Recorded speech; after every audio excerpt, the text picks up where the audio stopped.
Paul, thank you for coming. Pleasure. We've been meeting before and we met before. Because I'm here and we are friends, I wanted to ask you, so what do you think about the dance industry, dance music for the last 10 years? What is it changing? Is there any changes? I mean, everything changes. Whatever industry you're in changes. And of course, dance music is an industry that's always on the cutting edge of change. Did you notice anything particular? Like, because I mean, you did a big run. You saw many countries, many cities. Was there anything particular? Like, what do people react to? Maybe they're waiting for something special from in your set. Maybe they have a nostalgic memories and they expect. I think in terms of music, it's excuse me. It's about playing. I make new music. And new music is what I want to share with people. But at this climate, at this moment, people want to listen to the 90s. The 90s, all the classics that I made then, that I produced, that I remixed, have become popular again. Yeah. And making new music is actually harder to play because you're playing a new song that people don't know. But when I play some of my classics, some of my remixes of other people's songs, everyone knows them, everyone loves them, and everyone wants to hear them. So it's got a little bit harder, personally, for me to play new music. It's incredible because yesterday I was the witness, I was at your set. Everybody was dancing. You remember the rock star, the local rock stars, they danced, and every time he was saying, yes, I needed that music, that Felix guy. Yeah. He was like, I was waiting for that music. Because my question came, the background of my question is that DJs these days, exactly what you said, they play new trendy stuff, but it's cool, but it doesn't stick. No. So when you played the ones which are legendary, iconic ones, people without any, they realistically, genuinely reacted. So that's why I was asking, what do you? Yeah. The way the way I would explain it is, look, if you go to see U2, Madonna, Rolling Stones, Coldplay, whoever, right? You expect to hear the classics, the tracks that you know. And the problem we're having with music, everyone, is that's what people want to hear.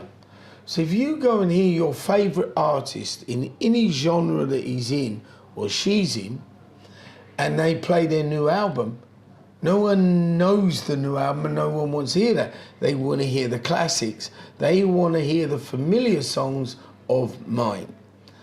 And now that's the genre that I'm in.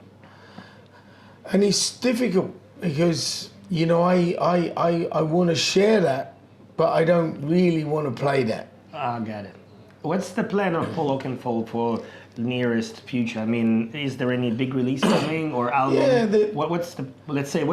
There's a big tour of next year. There's a lot of new music. And I think moving into next year, I just want to focus on new music. I know after what I just said that I'm going to have to play a few of my classics, whatever they are, remixes, productions, but we got to move forward. I don't want to be stuck back there. I've never been stuck back there. I believe in living in the moment and looking at the future. Speaking about the gear, we joked about it, that you were the inventor of the things that we use now, what we call the DJ gear. What do you think? Is it really developing now, or is it stuck? Is there anything happening like in that tech world?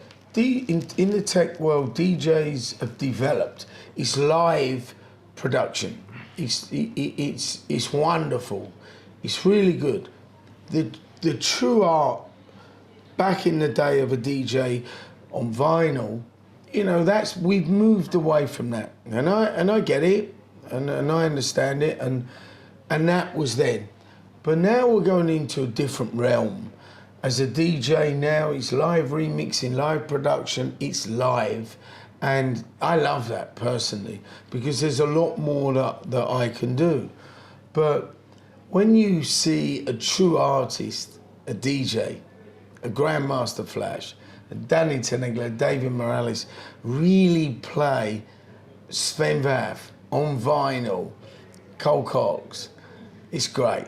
Yeah, And all I would say is I want the youth of today to experience where it came from, because it gives you knowledge. And knowledge is the most important thing, because then when you got the knowledge, you understand where the roots started and where we are going moving forward. Here's actually what I just said this in my mind. You worked with biggest rappers like of that, like, you know, of our. We are rappers basically. The guys who are doing interview were all rappers. So you work hip hop, you don't stop. So that's the See question. that original line there. So that's the question. Don't steal it. So that's the question. So you had stuff going on with Ice Cube and Roots, and you start basically in the golden days. I worked in that space. I was, excuse me, I was working for Def Jam, LL, Beasties, Public, Public Enemy, and then I was working for Profile with Run DMC. So at that time, at that space, I was working with both labels, and prior to that, I was working with Flash, Chuck Chill Out, Red Alert. The roots of hip hop, I came from that in England. I worked with all those. I signed Jazzy Jeff and the Fresh Prince, which was Will Smith. I signed Salt and Pepper. As I say, I worked with all those artists.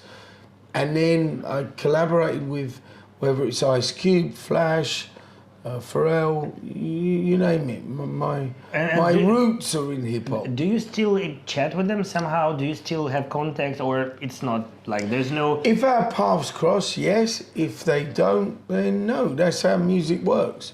Cool. Two last questions. So regarding Perfecto, would you imagine signing a rap act? Cool, yeah, always. To Perfecto. Always. So Perfecto is not only mono.